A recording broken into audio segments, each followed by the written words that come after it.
د پوهنتون تکړه استاد کیسه کوي.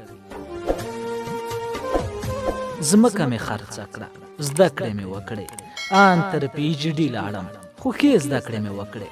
وطن ته راغلم، کورنۍ، ملګري او خپلوان په تمه وو چې اوس به زه چېرته په ولسمشر پسې دوهم شخص جوړېږم. څو ورځې په ډېرو دفترونو وګرځېدم، نتیجه یې ورنه کړه. اخر مجبور شوم، موټر شوي مې جوړه کړه. د خپلوانو د خندا شوم، خو ما د ځان پر ځای خپلې کورنۍ ته ډاډ ورکوه. ډېرې عجیبې ورځې راغلې. موټر شوي مې ډېره کمزورې وه. یوه کچه کوټه یې لرله چې په کړکیو کې مو د ښیښو پر ځای پلاستیکونه راځړولي وو. د کابل هوا خو در معلومه ده، هره ورځ به مو د باد له لاسه نوي پلاستیکونه ورته راوړل. تربورانو ته زما دې کاره سخت خوند ورکاوه. پاکې موټرې به یې راوستلې او ما به پرې مینځلې. ما سره څو کسانو نورو هم کار کوه، خو د تربورانو موټرې به مې په ویاړ خپله مینځلې. د ژمي موسم سړو سمه خوله لګوله. ما د پلاستیکي کړکۍ نه د طبیعت ننداره کوله چې یوه مزده موټر مو موټر شوي ته راتاو شو. ګورم چې د کاکا زوی مې راوستی دی.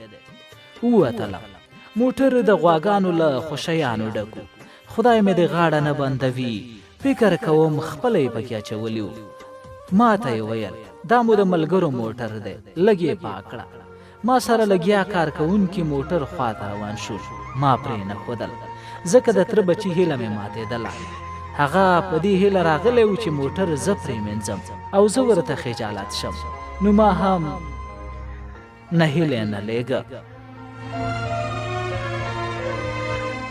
هغې ورته مې د چای امر وکړ. خپله مې لمنه وتړله او لستونې مې رابډ وهل.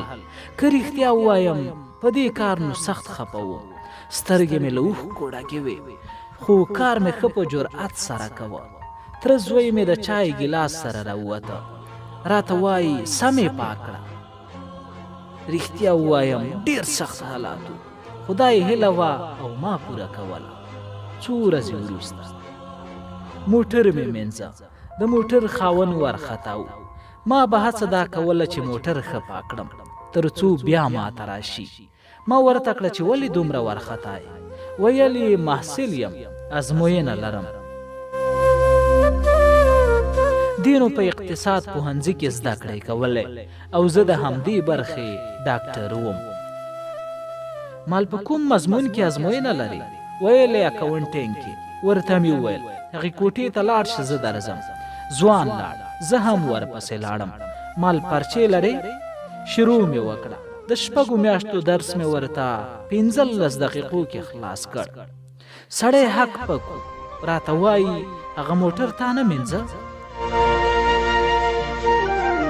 د هو لپاره مې ورته سر وخوځوه. مال ژوند دی.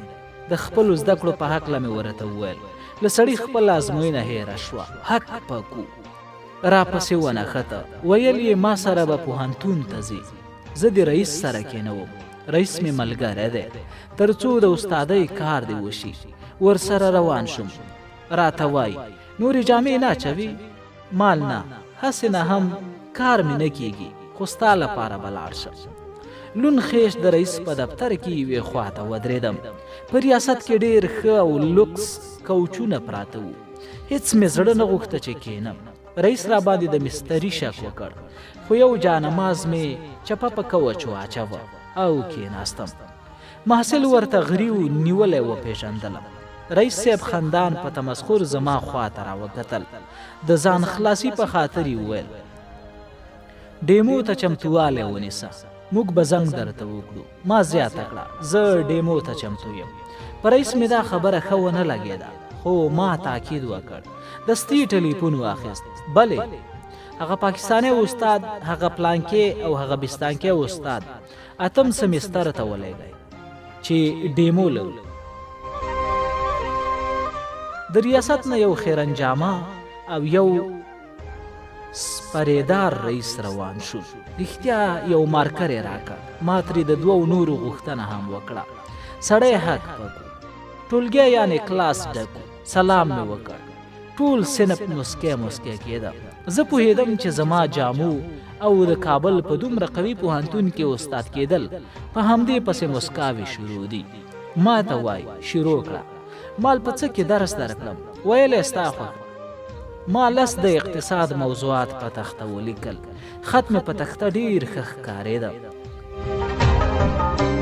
بنګ منګ ورک شو. مال کومه موضوع تشریح کړم؟ ویلې دا دوهمه. هغه مې بیا په څو برخو ویشله. مال دې که کومه موضوع؟ ویلې دا درېیمه. هغه مې بیا په څو برخو تقسیم کړه. مال دې کې کومه؟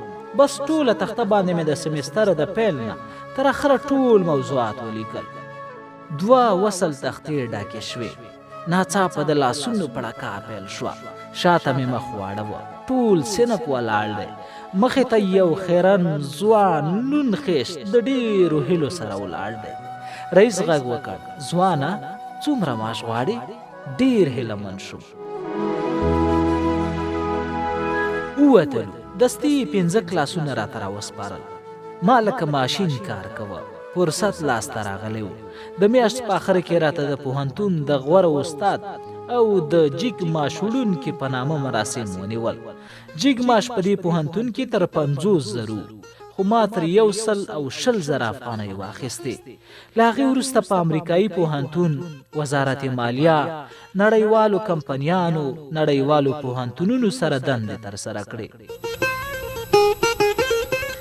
د موټر شوي د قرارداد مې چې کال پوره کېده، ما د نړۍ 30 هېوادونه لیدلي وو.